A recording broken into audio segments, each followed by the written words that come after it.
भारतवर्ष के बिहार प्रदेश में स्थित राजगीर प्राचीन समय से ही बौद्ध, जैन, हिंदू और मुस्लिम तीर्थ है। राजगृह 5 पहाड़ियों तथा धीमी गति से बहने वाली बाणगंगा नदी से घिरा हुआ एक मनोरम शहर है। यह बिहार की राजधानी पटना से 100 किलोमीटर की दूरी पर इसके दक्षिण पूर्वी भाग में स्थित है। मलमास का मेला राजगीर में हर तीसरे साल लगता है।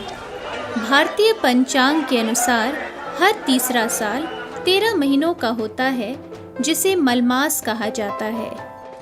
उसी अवसर पर यह मेला लगता है जिसमें बड़ी संख्या में तीर्थयात्री भाग लेते हैं।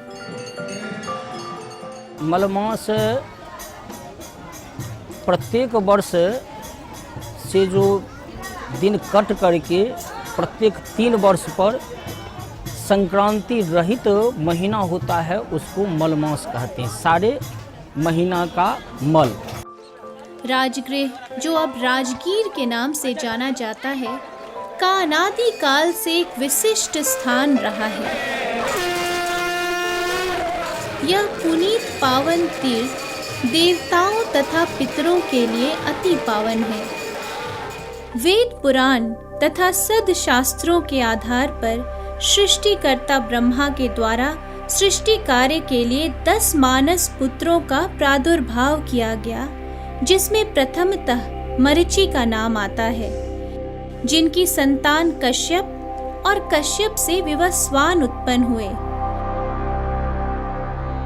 राजगृह त्रिदेव के साथ इस अतीन्द्रिय ऋषियों की भी तपोस्थली रही है।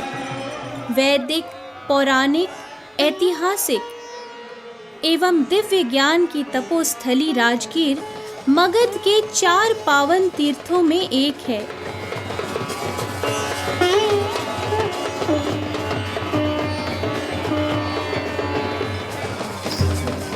ऐसी मान्यता है कि इस पावन अवसर पर विश्व ब्रह्मांड के 33 कोटि देवी देवता यहाँ पधारते हैं।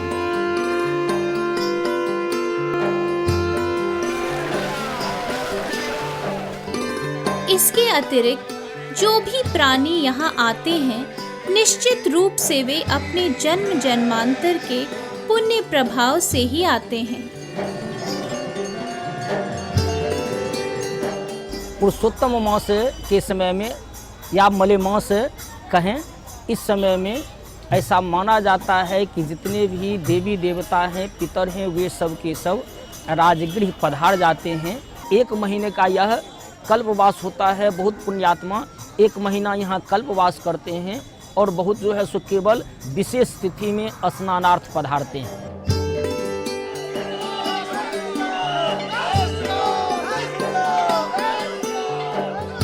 मगधे च गया पुण्या नदी पुण्या पुनः च्यवनस्याश्रम पुण्यम पुण्यम राजगृहस्य नदी च्यवन। अर्थात मगध में गया, पुनपुन नदी, च्यवन ऋषि का आश्रम तथा राजगृह वन, ये 4 पवित्र माने गए हैं। राजगृह 5 पर्वतों से आवृत तथा प्रकृति की विविध सुषमाओं से मंडित है। ये 5 पर्वत हैं: वैभारगिरी, विपुलाचल, रत्नगिरी, स्वर्णगिरी तथा उदयगिरी।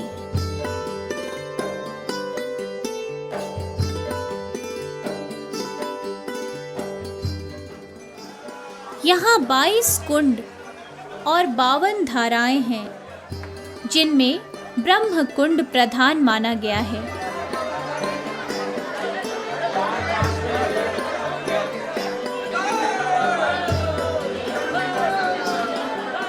इसके अतिरिक्त 21 कुंडों में अनंत कुंड, व्यास कुंड, सूर्य कुंड, चंद्रमा कुंड, गणेश कुंड, सीता कुंड आदि हैं, जिनके नाम बड़ी श्रद्धा से लोग लेते हैं और इनमें लोग स्नान करते हैं।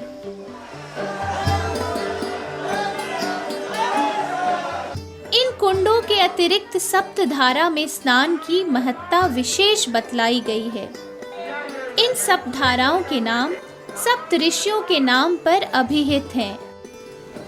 इन कुंडों में सदैव गर्म जल गिरता रहता है। शरद काल में इस जल का सेवन अत्यंत महत्वपूर्ण माना गया है। इस जल का सेवन विभिन्न प्रकार से लोग किया करते हैं। यह जल खाद्य, पेय, प्राक्षाल्य, स्नान तथा कृषि कार्य के लिए सर्वथा उपयुक्त है। यहाँ सरस्वती एवं वैतरणी नाम की 2 नदियां भी बहती हैं, जिनमें सदैव शीतल जल प्रवाहित होता रहता है। इन दोनों नदियों में पर्वतों की तलहटी से अपने आप जलधारा प्रस्फुटित होती रहती है। मलमास में इन दोनों नदियों में स्नान का विशेष महत्व बतलाया गया है। यह बैतरणी का महत्व है कि यहाँ जो 22 कुंड है, 22 कुंड में बैतरणी जो है सबसे प्रधान कुंड है, क्योंकि यहाँ पितृलोगों को जो है सो पिंड दिया जाता है और पिंड के द्वारा पितृलोक का उद्धार होता है। राजगृह प्रधान बौद्ध तीर्थ भी है। भगवान बुद्ध ने यहीं वर्षावास किया था। आज भी वेणुवन उसका प्रतीक स्वरूप है। यही बुद्ध ने वर्षा काल के 4 महीनों को बिताया था। यह क्षेत्र बौद्ध एवं महावीर के साथ साथ अन्य धार्मिक संप्रदायों में समरसता दर्शाता रहा है। राजगृह के 5 पर्वतों पर भगवान महावीर के अनेकों मंदिर हैं, जिनके दर्शनार्थ जैनी पर्यटक सालों भर यहाँ आते रहते हैं।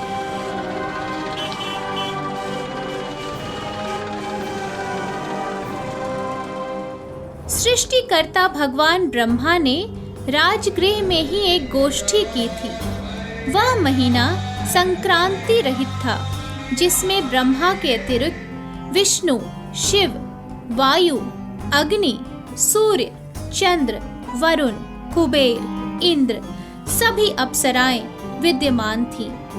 इनकी गोष्ठी और नीति निर्धारण यही होने के कारण इसका नाम राजगृह पड़ा।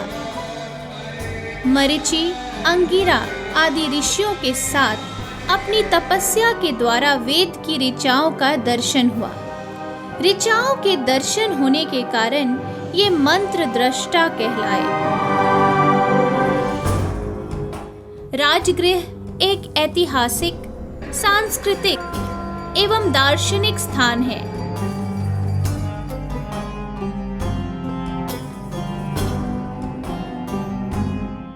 इसका इतिहास अति प्राचीन है।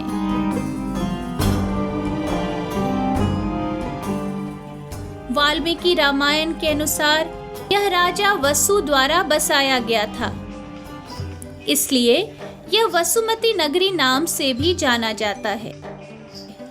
यह 5 पर्वतों के मध्य अवस्थित है। यहाँ सुमागधा नदी प्रवाहित होती है, इसलिए यहाँ के लोग मागध कहलाते हैं।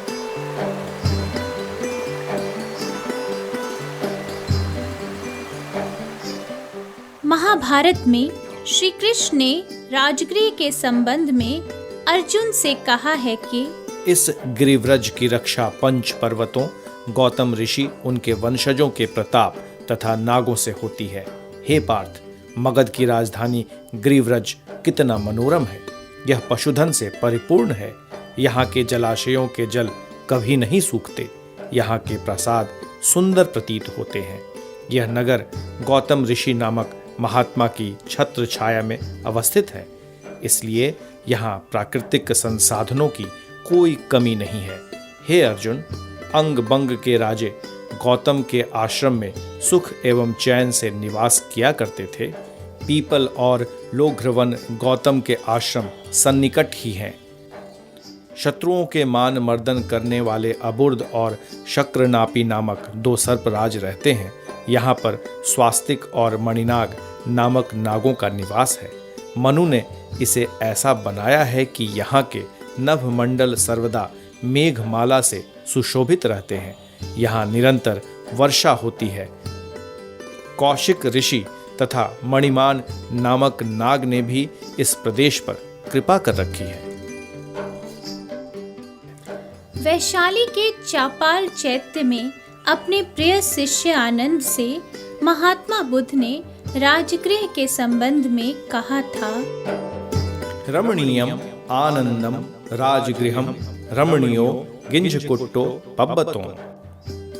राजगृह रमणीय है, गृद्धकूट पर्वत रमणीय है, वैभारगिरी की सप्तपर्णी गुफा रमणीय है, वेणुवन का कलंदक निवास रमणीय है, जीवक का आम्रवन रमणीय है। राजगृह में सैकड़ों वर्षों तक मगध राजाओं की राजधानी थी। ऐतिहासिक प्रमाणों से ऐसा सिद्ध होता है कि बिंबिसार और अजात शत्रु के पहले भी राजगृह को मगध की राजधानी होने का गौरव प्राप्त था।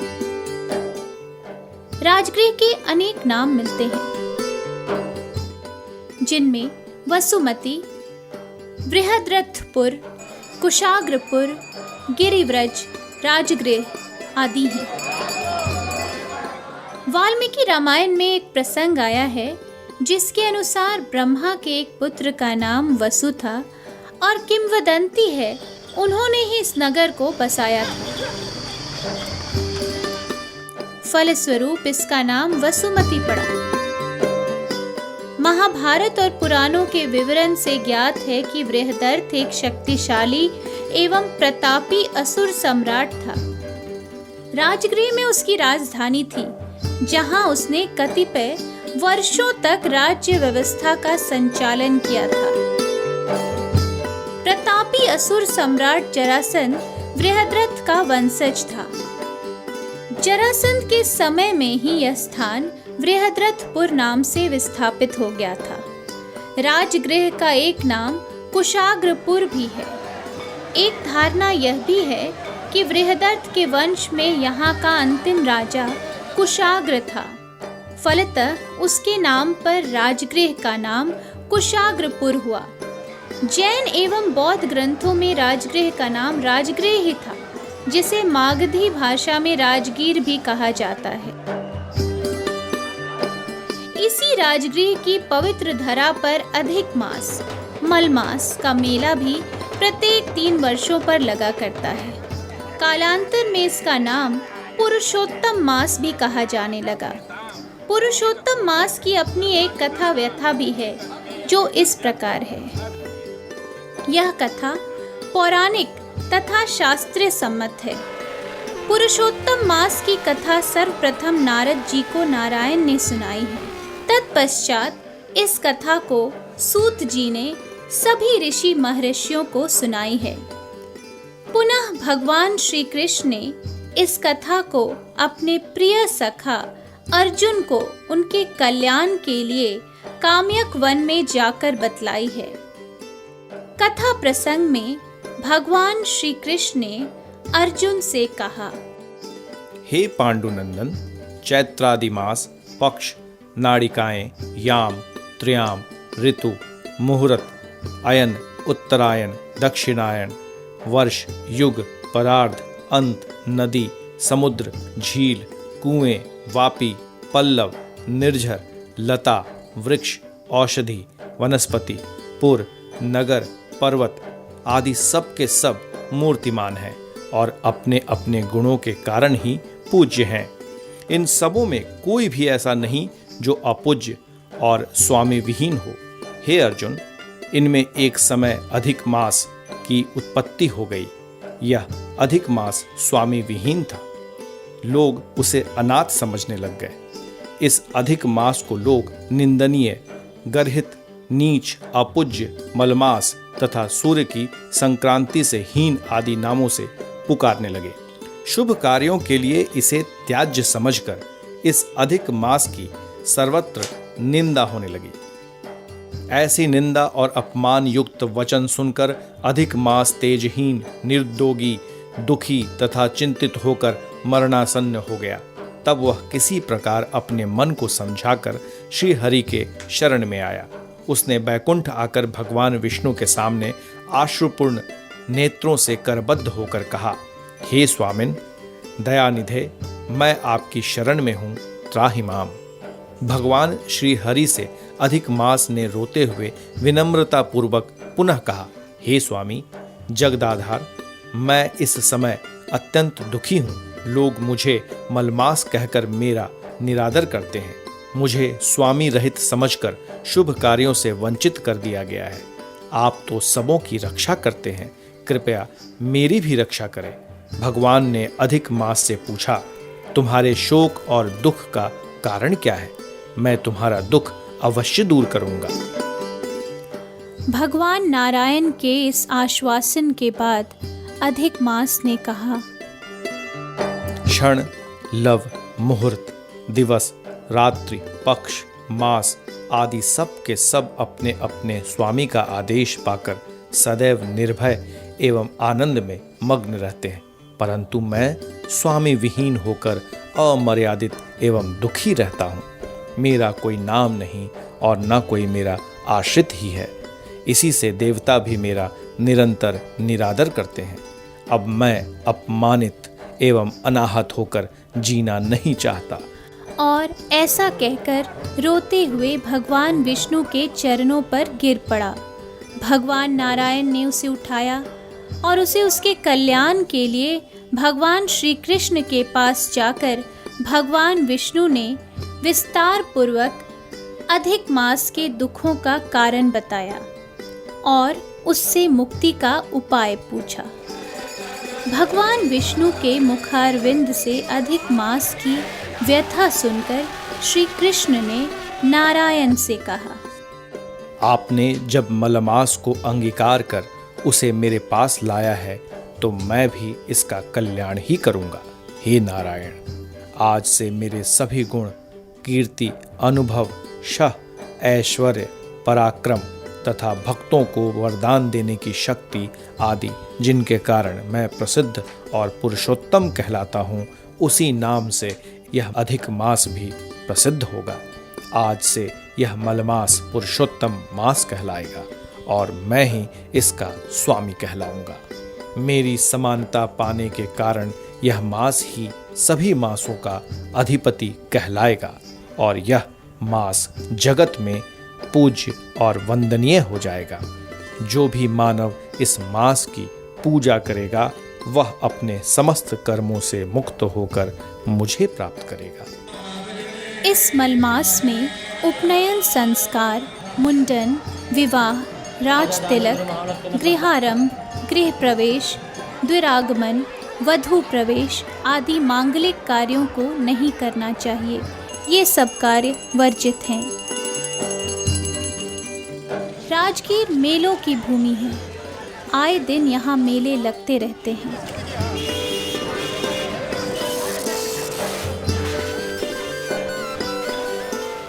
इनमें सर्वाधिक महत्वपूर्ण मलमास या अधिक मास का मेला है। हिंदी महीने में कमी हुई तिथियों का योग 30 हो जाता है, तब इसी 30 तिथि को अलग एक अधिक मास मान लिया जाता है। इसमें सूर्य वर्ष की गणना में सुविधा होती है। धार्मिक दृष्टि से इस मास का राजगीर के लिए बहुत महत्व है। कहते हैं इस अधिक मास में सभी देवी देवताओं का निवास राजगीर में ही हो जाता है। मलमास के महत्व का उल्लेख वायु पुराण एवं अग्नि पुराण आदि में भी बताया गया है। यह विशद मेला 1 मास तक रहता है। मनोरंजन हेतु भिन्न भिन्न प्रकार की व्यवस्थाएं रहती हैं।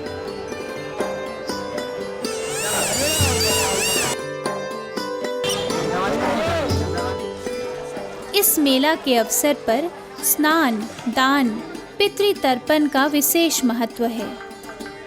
कुंडों में स्थान का क्रम इस प्रकार है। क्रमशः सरस्वती कुंड, राम कुंड, गणेश कुंड, चंद्रमा कुंड, सीता कुंड, सूर्य कुंड, मार्कंडेय कुंड, व्यास कुंड, गंगा यमुना कुंड, अनंत ऋषि कुंड, काशी धारा कुंड, सप्तधार, ब्रह्म कुंड, शालिग्राम, भरतकूप, दुखहरणी घाट एवं वैतरणी। उष्ण झरने लक्ष्मी नारायण मंदिर परिसर का एक हिस्सा है। यहाँ महिलाओं एवं पुरुषों के लिए अलग अलग स्नान गृह हैं। पानी सप्तधारा या 7 झरनों में से आता है, जिसका स्रोत ऊपर पहाड़ी पर स्थित सप्तपर्णी गुफाएं मानी जाती हैं। इन झरनों में सबसे अधिक गर्म पानी ब्रह्म कुंड का है, जहां पानी 45 सेंटीग्रेड तापमान में निकलता है। राजगीर के मलमास मेले को नालंदा ही नहीं बल्कि आसपास के जिलों में आयोजित मेलों में सबसे बड़ा कहा जा सकता है। इस मेले का लोग पूरे साल इंतजार करते हैं। कुछ साल पहले तक यह मेला ठेठ देहाती हुआ करता था, पर अब मेले में तीर्थयात्रियों के मनोरंजन के लिए तरह तरह के झूले, सर्कस आदि भी लगे होते हैं। अमूमन मेले की शुरुआत ब्रह्मकुंड परिसर में ध्वजारोहण से होती है।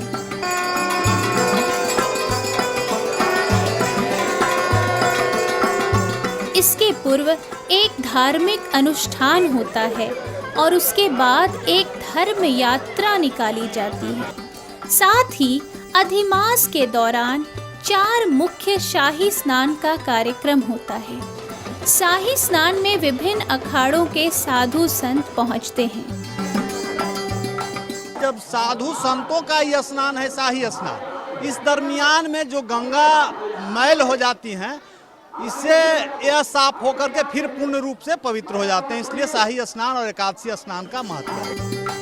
करीब 1 माह चलने वाले इस मेले को लेकर कई आवश्यक तैयारियां की जाती हैं। मेले में सुरक्षा को लेकर पुख्ता इंतजाम भी किया जाता है। तीर्थ पूजा व ध्वजारोहण के साथ राजगीर मलमास के शुरुआत के साथ कहा जाता है कि इस दौरान हिंदू धर्मावलंबी के तमाम 33 करोड़ देवी देवता यहाँ रहते हैं। वहीं काग महाराज यहाँ से दूर चले जाते हैं। बताया जाता है कि भगवान ब्रह्मा के पुत्र राजा वसु ने इस पवित्र स्थल पर महायज्ञ कराया था। उस महायज्ञ के दौरान उन्होंने 33 करोड़ देवी देवताओं को आमंत्रण दिया था, लेकिन भूलवश काग महाराज को न्योता देना भूल गए थे। इसके कारण महायज्ञ में काग महाराज शामिल नहीं हुए। उसके बाद से मलमास मेले के दौरान राजगीर के आसपास काग महाराज कहीं दिखाई नहीं देते हैं। महायज्ञ माघ माह में हुआ था। इसी कारण देवी देवताओं को ठंड से बचाने के लिए कुंडों की रचना भगवान ब्रह्मा ने की थी। मलमास के दौरान राजगीर छोड़कर दूसरे स्थान पर पूजा पाठ करने वाले लोगों को किसी तरह के फल की प्राप्ति नहीं होती है, क्योंकि सभी देवी देवता राजगीर में रहते हैं। मलमास मेले में आने वाले सैलानियों के स्वागत में भगवान ब्रह्मा द्वारा बसाई गई नगरी को दुल्हन की तरह सजाया जाता है। पूरे 1 महीने राजगीर 24 घंटे जागरण करता है। पर्यटन विभाग से लेकर जिला, अनुमंडल व नगर पंचायत प्रशासन के अधिकारी समेत स्थानीय लोग दिन रात एक कर राजगीर को सजाने संवारने में लगे रहते हैं। मुख्य पथ से लेकर गली व मोहल्लों तक को इस तरह सजाया जाता है कि दिन रात का फर्क ही मिट जाता है। तकरीबन 3 साल पर लगने वाले इस मेले की प्रतीक्षा जितनी सैलानियों को होती है, उससे कहीं अधिक सड़क किनारे व फुटपाथों पर लगाने वाले दुकान संचालकों को भी। पंच पहाड़ियों की छटा के दर्शन को तो सालों भर सैलानी यहाँ आते हैं, लेकिन इस महीने में मनोरंजन के तमाम साधन मौजूद होने की वजह से यहाँ 2-2.5 लाख से अधिक लोग रोजाना आते हैं। पूर्वजों से मैं सुनी थी कि यहाँ एक तीर्थ स्थल है, जो मन्नत जो मांगते हैं, जो मन्नत पूर्ण होती है और मैं इसी विचार से यहाँ आई हूँ। पूर्वज लोग बताते हैं कि स्नान करने से सारे दुख जो है वो ख़त्म हो जाते हैं। तो यहाँ पर हम लोग आज मलमास के स्नान के लिए आए थे, बहुत अच्छा लगा, बहुत अच्छा व्यवस्था है।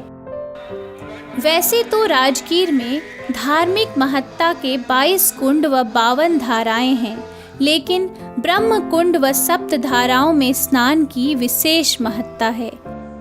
देश व विदेश के श्रद्धालु यहाँ के कुंडों में स्नान व पूजा पाठ कर मेले का धार्मिक लाभ उठाते हैं। अधिकतर श्रद्धालु यहाँ के सभी कुंडों में पूरे विधि विधान से स्नान व पूजा पाठ करते हैं।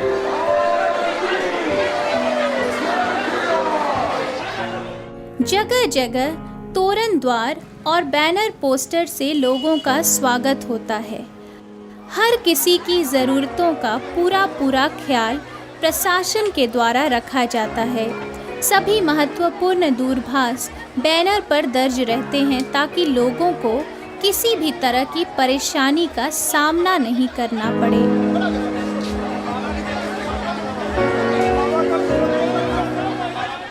ठसाठस भरी हुई बसों और सवारियों से लोगों का आगमन पूरे 1 महीने जारी रहता है। मेला परिसर में सैकड़ों सीसीटीवी कैमरे लगाए जाते हैं जो लफंगों और चोर उचक्कों पर नजर रखते हैं। सुरक्षा व पेय जल की पुख्ता व्यवस्था की जाती है। 24 घंटे निगरानी और चौकसी रहती है। चिकित्सकों की व्यवस्था भी होती है।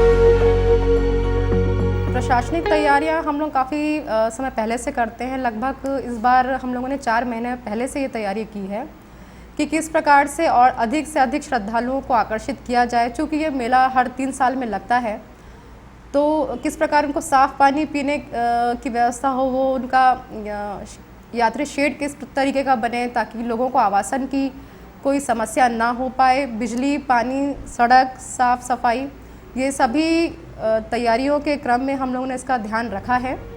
रंग बिरंगे परिधानों में सजे महिला पुरुषों की लंबी कतारें, हर्षोल्लास भरे चेहरे, भक्तिमय माहौल, ईश्वर के प्रति प्रेम और विश्वास, अटूट आस्था देखते ही बनता है।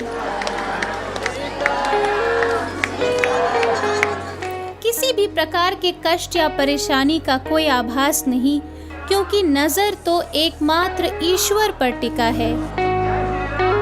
बहुत अच्छा है, बिल्कुल अच्छा है। सरकार का इंतजाम हम लोग बहुत अच्छा से कुंड नहाए, जल चढ़ाएं, दान दक्षिणा सब दे दिए, हम लोग दिए, दान पुण्य कर दिए। एकादशी के दिन दान पुण्य करने का काफ़ी महत्व है। बताते हैं लोग कि मलमास में जो कि 3 वर्ष पे लगता है, इसमें 36 करोड़ देवी देवता सभी यहाँ वास करते हैं।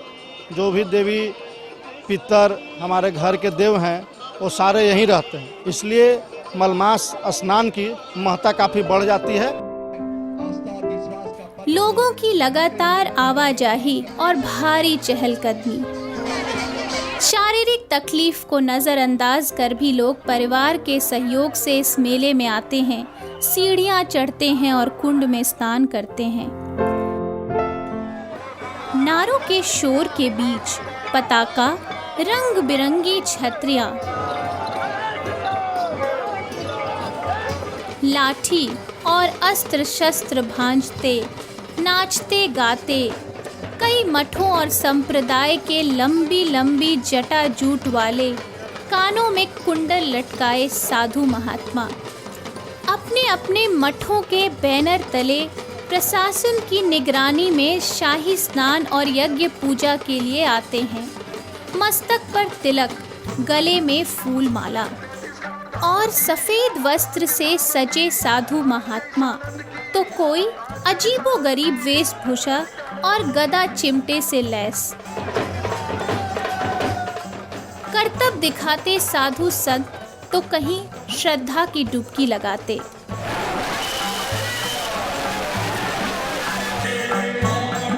पूजा पाठ और मंत्रोच्चारण से गुंजायमान वातावरण।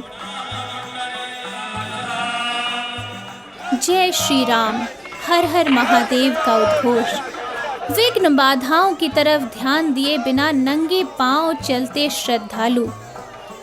पवित्र जल में शाही स्नान के लिए डुबकियां लगाकर आत्म तृप्ति महसूस करते लोग पवित्र जल के एक स्पर्श के लिए परेशान श्रद्धालु उस एक बूंद को छूकर तृप्त हो जाते हैं। इन सब से यह साफ पता चलता है कि कैसे ईश्वर के प्रति असीम और अगाध प्रेम की कोई सीमा नहीं। इतनी भीड़ भाड़ होने पर भी लोगों की आस्था में कोई फर्क नहीं। स्नान करने से सारे दुख खत्म हो जाने की अनुभूति होती है। आपसी सहयोग और प्रशासनिक इंतजाम की वजह से कहीं से कोई परेशानी की कोई खबर नहीं। उत्सवी माहौल और देवी देवताओं की भी साज सज्जा देखते बनती है। जो राजगीर का मलमास मेला है वो विशेषकर बहुत ही महत्वपूर्ण है। पौराणिक कथाएं हैं इसके बारे में बहुत सी गाथाएं हैं कि 33 करोड़ देवी देवता जो है उनका वास होता है पूरे महीने में, जिसकी पूजा अर्चना करने के लिए लोग न सिर्फ बिहार से बल्कि अन्य राज्यों से और अन्य देशों से भी लोग आते हैं और वो लोग अपनी पूजा अर्चना करते हैं और इस दौरान बड़ी संख्या में लोग यहाँ रुकते हैं। देश विदेश से श्रद्धालु और साधु महात्मा आते हैं। आषाढ़ मास और भगवान विष्णु के प्रिय मास मलमास में एक महीना माला फेरते हैं। प्रसाद से सजे थाल, मंत्रोच्चारण, श्रद्धा से जुड़े हाथ और नत शीश, आरती की थाल, धूप दीप का सुगंध, सांझ के अंधियारे में उजियारा करते दीप, झिलमिलाती रातें, भजन संगीत, घंटे और शंख की ध्वनि, जगमगाते दीप, हर्षोल्लास। क्या बच्चे, क्या युवा, क्या बूढ़े, सभी के खिले चेहरे और संतोष का भाव। राजगीर की छटा, बंदरों की उछल कूद, तांगों और टमटम की रुनझुन, सजे हुए दुकान, प्रशासन की मुस्तैदी, कुछ समाज में जागरूकता फैलाने के कार्यक्रम भी इसी बहाने। किसी भी दुर्घटना के लिए हर संभव तैयारी। शाम को मनोरंजन का भी भरपूर इंतजाम। मेले की रौनक, झूलों का मजा उठाते बच्चे, मेले का शोरगुल, पकवान, रोशनी और साजो सम्मान। इन सब के बीच लोगों का हर्षोल्लास देखते ही बनता है। ऐसा ही है राजगीर का मलमास मेला। अवसर निकालकर आप सभी आएं इस विश्व प्रसिद्ध मलमास मेले में और इस दिव्य अनुभूति का आनंद उठाएं।